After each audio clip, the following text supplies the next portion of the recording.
Saya tahu dalamnya partai seperti apa saja, partai-partai seperti apa saja.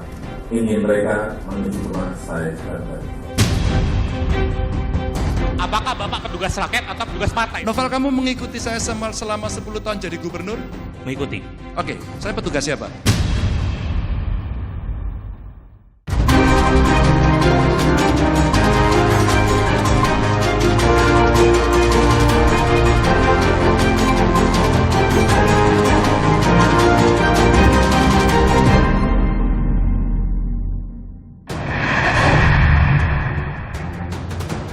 Pengakuan Presiden Jokowi punya data intelijen dan tahu kemana arah langkah partai politik menuai kontroversi.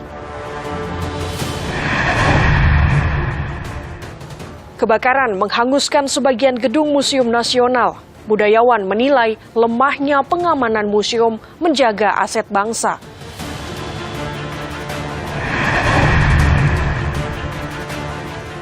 Jaringan narkotika internasional Freddy Pratama terbongkar. Kapolri tindak tegas oknum anggotanya yang terlibat. Halo saudara, bagaimana kabar Anda? Semoga Anda selalu sehat. Laporan khusus kembali hadir menemani Anda selama 30 menit ke depan, menghadirkan sejumlah informasi penting dan menarik lainnya. Bersama saya, Grasi Adur. Inilah laporan khusus selengkapnya. Saudara, pengakuan Presiden Jokowi punya data intelijen dan tahu kemana arah langkah partai politik menuai kontroversi. Pengamat intelijen menilai, berbicara soal data intelijen terhadap parpol bukan langkah politik Jokowi, melainkan upaya antisipasi perpecahan pemilu 2024. Saya tahu dalamnya partai seperti apa saja, partai-partai seperti apa saja. Ingin mereka menuju rumah saya juga. Informasi yang saya terima komplit dari intelijen saya ada, dari intelijen di Polri ada, dari intelijen di TNI saya punya, KAIS, dan informasi di luar itu. Angka, data, survei, semuanya ada. Pengakuan Presiden Jokowi yang tahu semua isi dan kemana arah langkah partai politik sontak jadi sorotan. Pernyataan itu disampaikan Jokowi saat membuka rapat kerja nasional relawan Jokowi di Bogor, Jawa Barat 16 September lalu. Sejumlah partai politik calon peserta pemilu 2024 pun angkat bicara. Pak Jokowi katanya udah tahu arah dan data parpol nih Pak, gimana Pak tanggapannya Pak? Iya, semua sudah berdasarkan data, semua sudah paham. Sudah paham gimana nih Pak? Paham masa depan. Paham masa depan, oke siap. Pak Zulhas Selalu mungkin, bicara masa depan. Pak Zulhas mungkin ada komentar Pak? Demokrat. Masa depan bersama kita. Tanggapan berbeda datang dari Sekretaris Tim Pemenangan Ganjar. Apakah Presiden menyatakan itu dalam konteks menunjukkan bahwa beliau secara aktif ya melakukan pengawasan, melakukan pemantauan terhadap partai-partai politik, terhadap tokoh-tokoh politik, terhadap internal partai politik. Jika itu iya dilakukan betul, ya saya kira itu sesuatu hal yang sangat tidak pantas. Sementara Partai Keadilan Sejahtera mempertanyakan alasan Presiden Jokowi. Meski dinilai wajar, namun PKS berharap data intelijen tak disalahgunakan. Ini tentu saja sebagai kepala negara sesuatu yang wajar. Tetapi yang tidak wajar adalah ketika ini disampaikan ke publik di hadapan relawan politik menjelang pemilu 2024 yang tentu saja bisa menimbulkan persepsi negatif di hadapan masyarakat. Kami berharap Presiden Jokowi bisa menempatkan statement pada posisinya dan tidak menyalahgunakan data tersebut. Namun, Menko Polhukam Mahfud MD menilai pernyataan Presiden Jokowi tak bisa disalahkan sebab undang-undang mengatur lembaga intelijen melaporkan seluruh informasi kepada Presiden, termasuk informasi politikus nakal.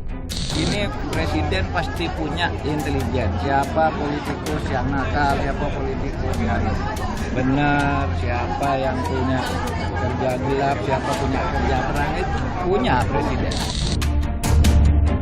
Jadi kontroversi, Koalisi Masyarakat Sipil untuk Reformasi Sektor Keamanan pun mendesak DPR memanggil Presiden dan lembaga intelijen terkait pernyataan Presiden memegang data arah dukungan semua partai politik. Koalisi masyarakat sipil menilai pernyataan Presiden merupakan skandal politik. Ancaman-ancaman keamanan dalam negeri, ancaman keamanan nasional di sektor pertahanan, atau ancaman keamanan nasional di sektor-sektor yang spesifik seperti misalnya terorisme, separatisme, spionase, itulah ancaman yang sebenarnya menjadi wilayah kompetensi dari Badan Intelijen, bukan kegiatan internal partai. Sementara itu, pengamat intelijen Ngasiman Joyonegoro menilai berbicara soal data intelijen terhadap parpol bukanlah langkah politik Jokowi, melainkan upaya antisipasi perpecahan pada pemilu 2024. Saya tidak melihat ke arah itu, apalagi Pak Jokowi sudah tidak mencalonkan kembali ya gitu. Tapi dalam konteks pemilu 2024 nanti, maka sangat wajar jika pergerakan intelijen menyasar pada para aktor-aktor pemilu, di mana salah satunya adalah partai politik itu, Mas. Jadi kita berkaca ketika pilkada 2017 ya, pilkada DKI dan pemilu 2019, di mana fragmentasi masyarakat cukup kuat, maka intelijen lah yang harusnya memberikan antisipasi, deteksi dini. Namun, jika dikaitkan manuver politik sejumlah parpol jelang pemilu 2024, pernyataan Presiden Jokowi itu mengundang tanya. Dalam beberapa kesempatan, Presiden Jokowi kerap menepis isu cawe-cawe, menentukan arah politik para calon peserta pemilu. Salah satunya pada sidang tahunan MPR 16 Agustus lalu, saat Presiden Jokowi membantah tudingan sebagai Pak Lurah yang restunya menentukan arah politik parpol. Pasalnya, dalam pertemuan dengan relawan, Jokowi juga mengisyaratkan instruksi untuk memanaskan mesin politik sebelum menentukan langkah di kontestasi pemilu 2024. Kita menunggu koalisinya seperti apa, kita menunggu calonnya seperti apa. Kalau ingin memanaskan mesin, silakan. Mesinnya dipanaskan, tetapi jangan dijalankan dulu.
Yang kian lengket dengan Gerindra, Ketua DPP PDIP Puan Maharani menyebut komposisi bakal cawapres Ganjar akan disusun ulang. Ya kan masih seperti nama-nama yang ada, Pak Erick Thohir, Pak Sandi Uno, Pak Andika, Pak Mahfud. Tadinya kan memang muncul namanya Mas AHY, namun karena Demokrat sudah memutuskan untuk pindah atau menentukan dengan Mas Prabowo, ya tentu saja sepertinya tidak mungkin. Kian menarik dinanti, siapa saja pasangan yang akan beradu visi misi dan gagasan demi meraup suara rakyat, penghuni Singgasara tertinggi kedaulatan. Ini tidak masuk akal bahwa pengamanan objek vital nasional semestinya jam tutup harus disteril.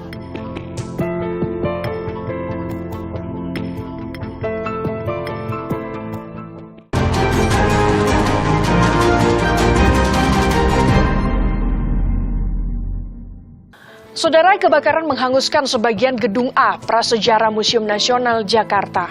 Pihak museum masih menunggu hasil investigasi Puslap 4 terkait penyebab pasti kebakaran dan membentuk tim khusus untuk mengidentifikasi koleksi museum yang terdampak. Sementara itu, budayawan menilai lemahnya pengamanan museum menjaga aset bangsa.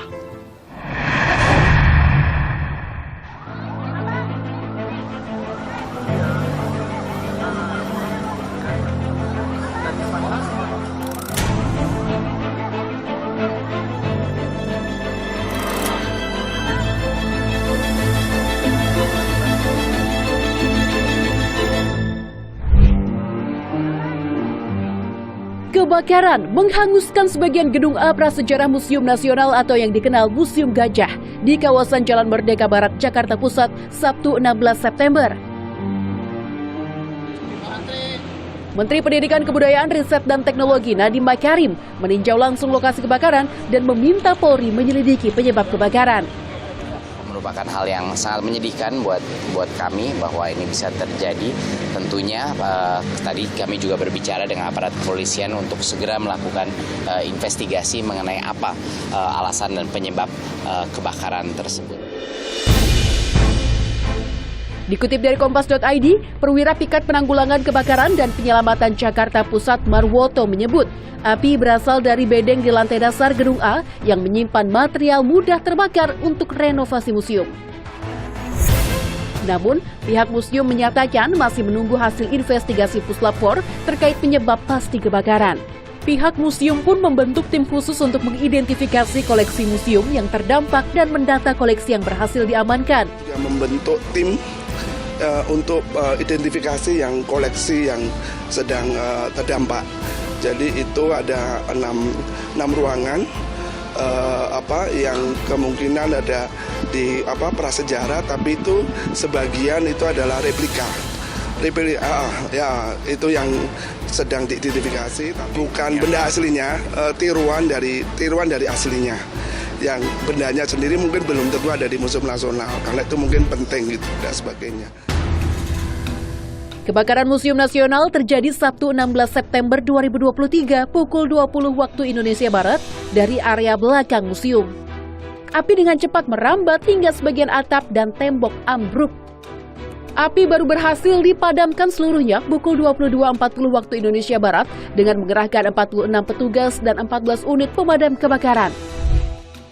Dikutip dari laman resmi Museum Nasional, ada sekitar 190.000 benda-benda sejarah terdiri atas 7 jenis koleksi: prasejarah, arkeologi masa klasik atau Hindu-Buddha, numismatik dan heraldik, keramik, etnografi, geografi, dan sejarah.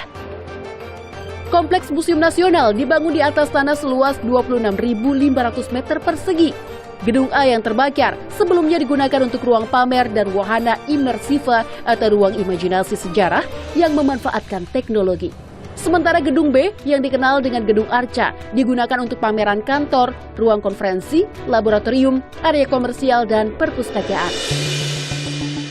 Menyoroti kebakaran di Museum Nasional, budayawan Bali Sugirlanus menyayangkan dan prihatin karena lemahnya pengamanan museum menjaga aset kebudayaan. Ini tidak masuk akal bahwa pengamanan objek vital nasional semestinya jam tutup harus disteril, dan tentu penting sekali bahwa setiap malam itu ada dimatikan semua listrik-listrik yang ada kemungkinan untuk sirkuit itu korsleting. Ini yang penting juga dipelajari. Kalau keamanan baik dari pencurian, kebakaran, kemudian penjaga aset itu kita masih luar biasa harus berjuang menangani ini. Hingga kini, polisi memeriksa 14 saksi diantaranya petugas keamanan dan pekerja bangunan. Karena selama ini muncul asumsi di masyarakat juga bahwa mengapa jaringan ini tidak terbuka, karena ada keterlibatan internal.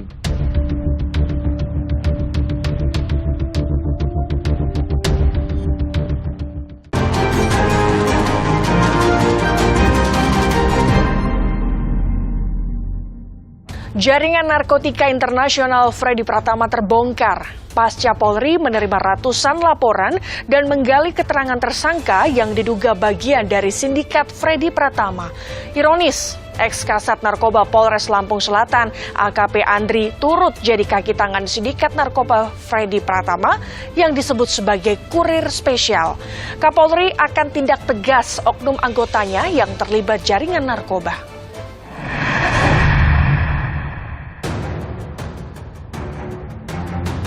Pablo Escobar Indonesia, itulah julukan yang diberikan kepada Freddy Pratama. Gembong narkoba asal Indonesia yang buron sejak 2014 diketahui mengendalikan jaringan narkotika di Indonesia dan sejumlah negara di Asia Tenggara.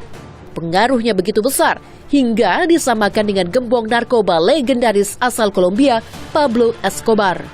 Jaringan narkotika Freddy Pratama terbongkar pasca Polri menerima ratusan laporan dan menggali keterangan ratusan tersangka yang diduga bagian dari sindikat Freddy Pratama.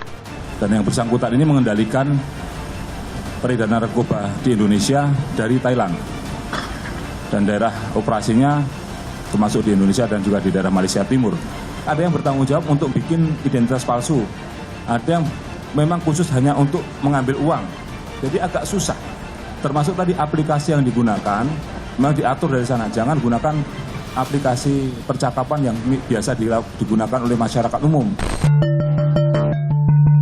Polri menyebut sindikat Freddy Pratama menjadi jaringan narkotika terbesar di Indonesia. Pasalnya, 884 orang telah ditetapkan sebagai tersangka. Pusat Pelaporan dan Analisis Transaksi Keuangan PPATK pun menelusuri perputaran uang dari jaringan narkotika Freddy Pratama mencapai 51 triliun rupiah. Jaringan narkotika internasional Freddy Pratama terungkap berdasarkan kerjasama kepolisian lintas batas negara. Sebelum konferensi pers pada 12 September lalu, Bareskrim Polri mengungkap Freddy Pratama berada di Thailand. Namun, Royal Thai Police menyatakan Freddy telah meninggalkan Thailand. ในการดำเนินการสืบสวนก็ไม่ได้ยากอะไรเนื่องจากว่าเรามีฐานข้อมูลที่ค่อนข้างจะสมบูรณ์แล้วก็สามารถติดตามได้แต่ว่าพอหลังจากได้ข้อมูลเนี่ยตัวใหญ่ที่เข้ามาอยู่ในประเทศไทยซึ่งเป็นตัวเฟรดดี้เนี่ยเขาหลบหนีออกไปนอกประเทศก่อนนะครับถ้ามีในส่วนของการดำเนินการที่เกี่ยวข้องอื่นๆเนี่ยก็จะกลับเข้ามาหรือว่าจะมีการทำข้อมูลอะไรก็แล้วแต่ก็ยินดีที่จะทำงานร่วมกันครับ Belakangan, Polri mendapati Freddy tak hanya memiliki paspor Indonesia, tapi juga paspor Vanuatu. Nah, ini juga akan kita terbitkan red notice terhadap Freddy Pratama yang menggunakan paspor Vanuatu.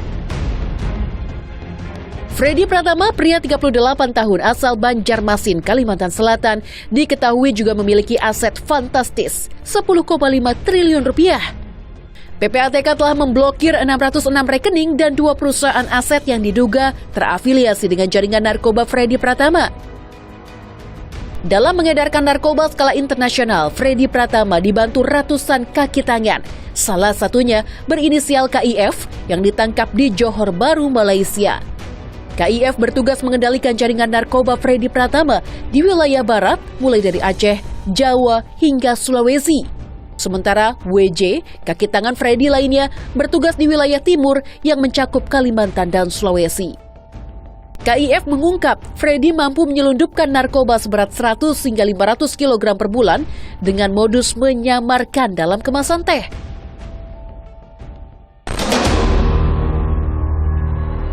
Ex-Kasat Narkoba Polres Lampung Selatan AKP Andri juga turut menjadi kaki tangan sindikat narkoba Freddy Pratama.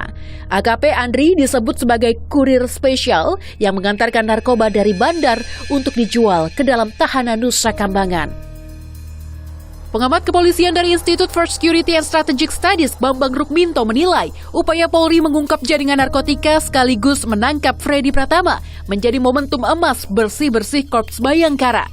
beberapa personel kan sudah ditangkap gitu loh. Tentunya polisi memiliki teknik untuk mengungkap itu semua gitu. Saya meyakini bahwa polisi pun juga sudah mengantongi nama-nama baik di internal maupun eksternal terkait jaringan Freddy Pratama ini gitu loh. Kalau ini hanya sekedar dipreteli sedikit-sedikit saja, ini tidak akan tuntas gitu. Karena selama ini muncul asumsi di masyarakat juga bahwa mengapa jaringan ini tidak terbuka karena ada keterlibatan internal gitu. Kalau ini tidak dibuka ya asumsi liar pun akan muncul bahwa ini masih ada ditutup-tutupi.